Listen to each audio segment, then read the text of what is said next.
నల్ల చట్టం Jagan land grabbing act ఇది. మీ భూమి మీద కన్నేశాడు. మీ భూమి మీది కాదు, ఈ భూమి జగన్ది.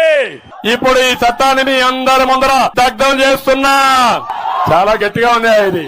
దుర్మార్గుడు చాలా గట్టిగా తయారు చేశాడు ఈ యాక్ట్ ని. ఈ ల్యాండ్ రికార్డ్స్ అనే డిపార్ట్మెంట్ నాకెందే ఉంది రూరల్ డెవలప్మెంట్ లోనే. అయితే నేను రాకముందే ఈ సర్వే రీసర్వే చేయాలనేటువంటిది ఒక ఆలోచన చేసి చరిత్రలో ఎక్కడా లేని విధంగా రాష్ట్రాలకి ఒక ఇన్సెంటివ్ ప్రోగ్రామ్ పెట్టారు. అంటే రాష్ట్రాలు చేయాల్సిన పని వాళ్ళు సక్రమంగా నిర్వర్తిస్తే వాళ్ళకి అడిషనల్ గా డబ్బులు వచ్చే విధానం. గ్రామాల్లో ఇవన్నీ చేయబట్టి మనం మా డిపార్ట్మెంట్ ఆంధ్రప్రదేశ్ ఇందులో నంబర్ 1 గా ఉంది. 490 కోట్ల రూపాయలు మనం ఇది చేయడం వల్ల, ఈ గ్రామాల్లో ఈ సర్వే చేయడం వల్ల రాష్ట్రానికి ఇన్సెంటివ్ గా కూడా డబ్బులు తీసుకున్నాం. మనం ఆంధ్రప్రదేశ్ ఇందులో నంబర్ 1 గా ఉంది. 490 కోట్ల రూపాయలు మనం ఇది చేయడం వల్ల, ఈ గ్రామాల్లో ఈ సర్వే చేయడం వల్ల రాష్ట్రానికి ఇన్సెంటివ్ గా కూడా డబ్బులు తీసుకున్నాం. మనం ఎన్నికలకు ఒక నెల ముందు నుంచి ఆయన వేసిన ప్రచారం క్రియేట్ చేసిన రోలర్ కోస్టర్ దీంతో ప్రచారంతో బొంబాటు చేయడంతో చాలా మంది మా భూములు ఎవరు భయపడేంత వరకు తీసుకోగలిగిన దీన్ని చేశారు. ఇప్పుడు ఏం చేస్తున్నాడు ఆయన? ఆ సర్వేనే కంటిన్యూ చేయాల్సి వస్తుంది.